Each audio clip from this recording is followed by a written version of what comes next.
स्वागतम मित्रों, आप सभी को इंडिक मिहुली में बहुत बहुत स्वागत है। मैं मिहुली दत्ता आपके साथ जुड़ चुकी हूँ। आज आपको एक कहानी सुनाने वाली हूँ, वेदवती और रावण की। एक बार रावण का पुष्पक विमान हिमालय की पर्वत श्रेणी में टकरा गई। वहां पर एक विष्णु भक्त वेदवती तपस्या कर रही थी। जब वेदवती को यह पता चला कि वहां पर रावण की एक्सीडेंट हो गई है, तब वेदवती ने उसकी क्यूरेशन प्रोसेस हेतु जुड़ गई। कुछ दिनों में रावण हेल्दी बन गया।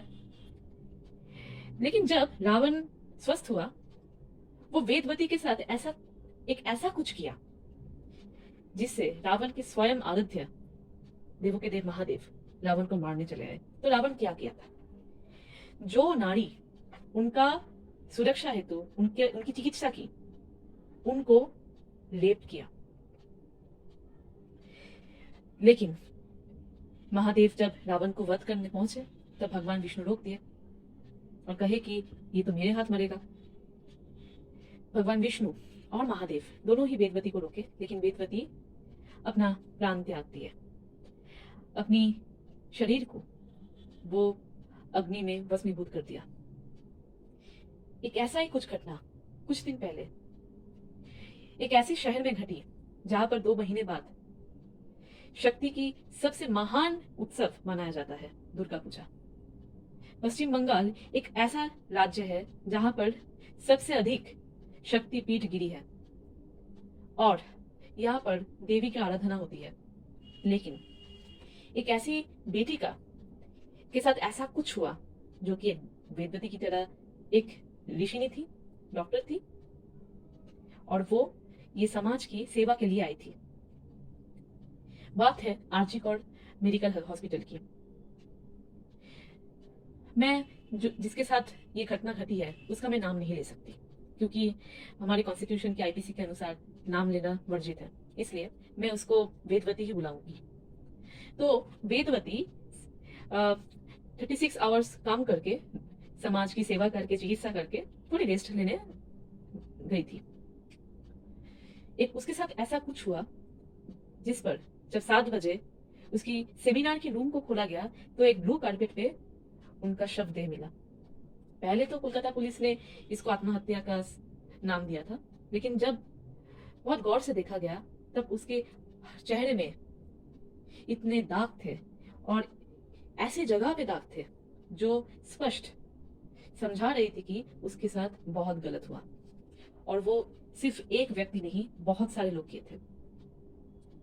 इसके पश्चात उसकी बॉडी को तो उसके पेरेंट्स को दिखाया नहीं गया बहुत घंटों तक, और आत्महत्या का जो व्याख्या सरकार ने दी। लेकिन जब ये प्रमाण हो गई कि उसके साथ शारीरिक निर्यातन हुआ था, तब हमारे जो डॉक्टर्स है या एस्पायरिंग डॉक्टर्स है, वो प्रोटेस्ट पर गए।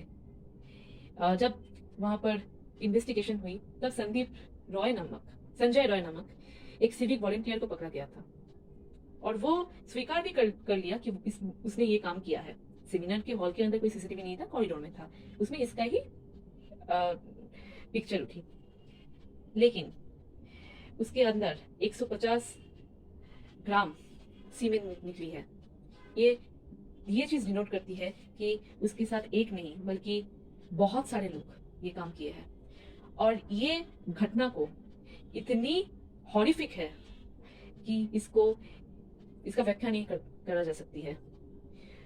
उस बेटी की, वेदवती की शरीर पर 11 स्थानों में, शरीर के 11 स्थानों में बहुत दाग मिले हैं, डीप कट्स मिले हैं, जो कि स्पष्ट सेक्सुअल अब्यूज को दर्शाते हैं। जो माथे पे हम क्लीप पहनते हैं, वो कैसी जगह पे थी जो मैं व्याख्या नहीं कर सकती। आज स्वतंत्रता दिवस है, 78 साल हो गए स्वतंत्रता की। लेकिन आज क्या हम एक स्वतंत्रशील जिंदगी जी रहे हैं?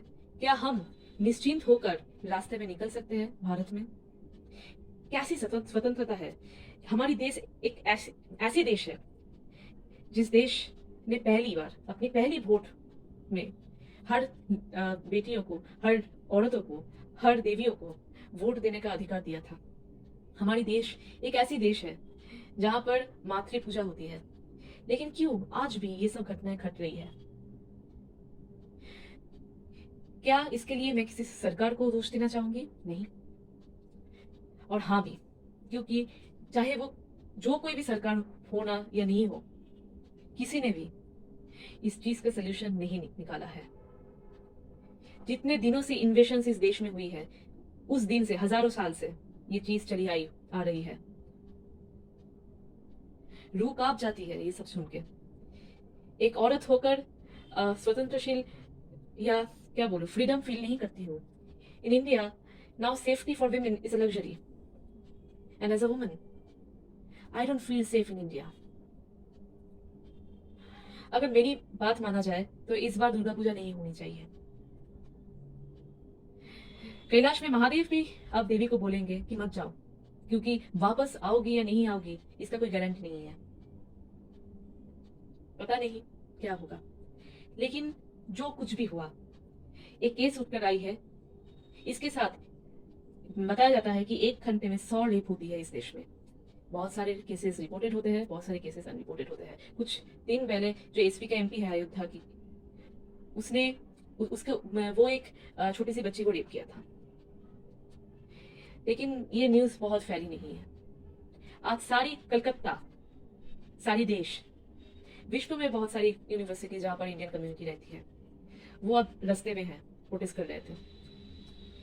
बहुत लोग ये सोच रहे होंगे कि ये 2 दिन चलेगा, फिर वही की वही। सरकार भी वही सोच रही है।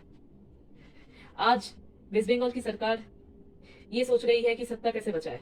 विरोधी या विपक्ष ये सोच रही है कि कैसे सरकार को फेंका जाए।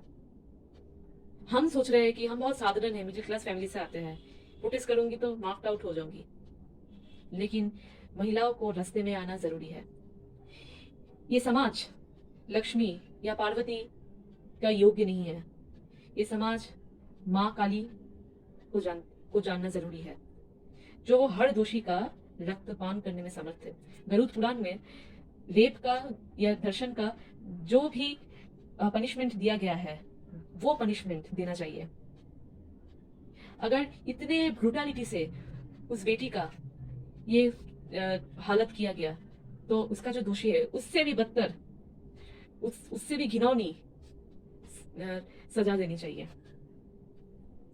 We all are in solidarity. जय हिंद।